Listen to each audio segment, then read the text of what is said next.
encore poursuivre cette petite exhortation, nous allons encore prendre dans le livre de toujours Genèse 3 et à partir du verset 16. Donc, Genèse 3, verset 16. Oui. Nous lisons. Oui.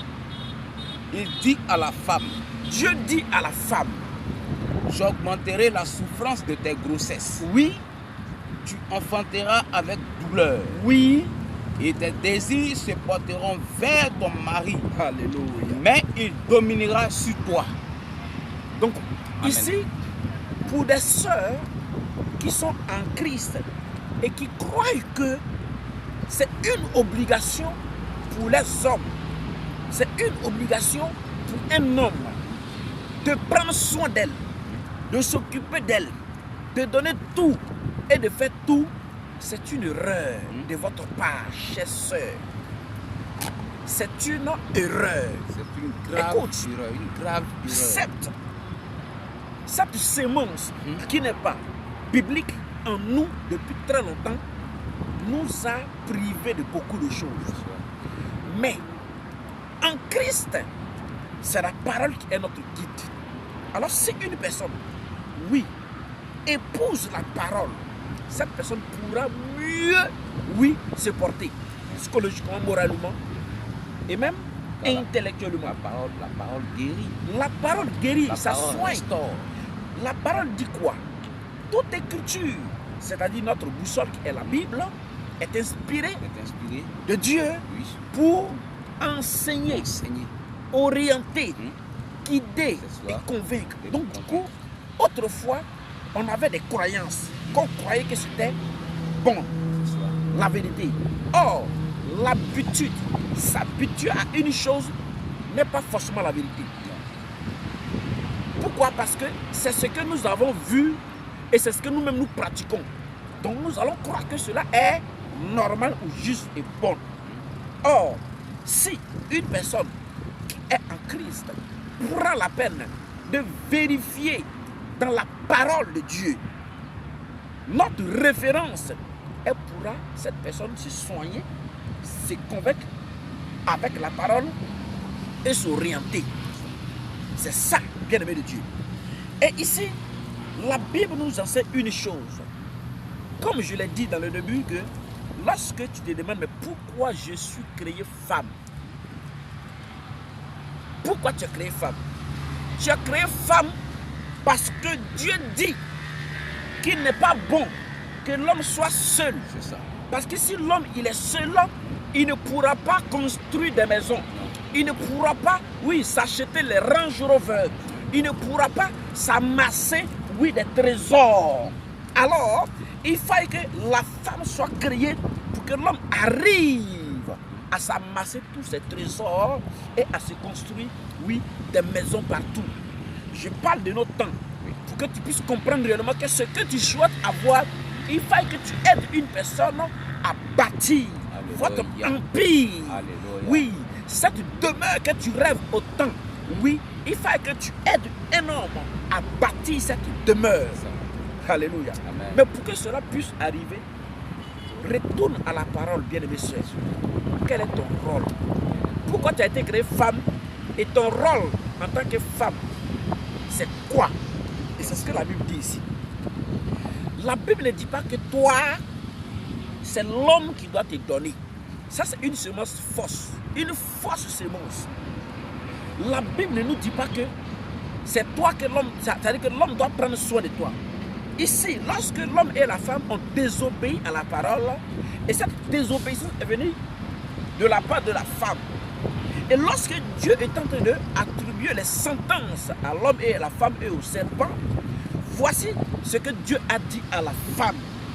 Il dit, il va augmenter la souffrance de tes grossesses, chose que tu as déjà vécue et que tu continues de vivre. Tu enfanteras avec douleur, chose que tu as déjà vécue, et tes désirs se porteront vers ton mari. Ce qui me plaît est que tu as les désirs envers ton mari. Tu veux que le monsieur te donne des choses, mais ce n'est pas une obligation, car la parole dit que tes désirs vont se porter vers, ce n'est pas suis. Or, tu es une femme, tu es intellectuelle. Tu sais ce qui veut dire suis et vers, n'est-ce pas? Dans cette même verset, la Bible dit que tes désirs vont se porter vers ton mari, mais lui, il dominera sur toi. Donc tu vois que lui, c'est sur toi. Suis-toi, mais toi, c'est vers lui. Donc, tes désirs de vouloir avoir des villas, de vouloir être soit sapé par ton mari, de vouloir avoir une voiture venant de ton mari, ce n'est pas une obligation. Mais tes désirs vont vers lui. Et lui, il analyse. Tes désirs, même, il ne peut pas les prendre. Aller vers, ça veut dire que ça peut aller juste vers là où il est, mais ça ne va pas là où il est exactement. Est-ce que tu comprends un peu bien, mes soeurs? La parole guérit.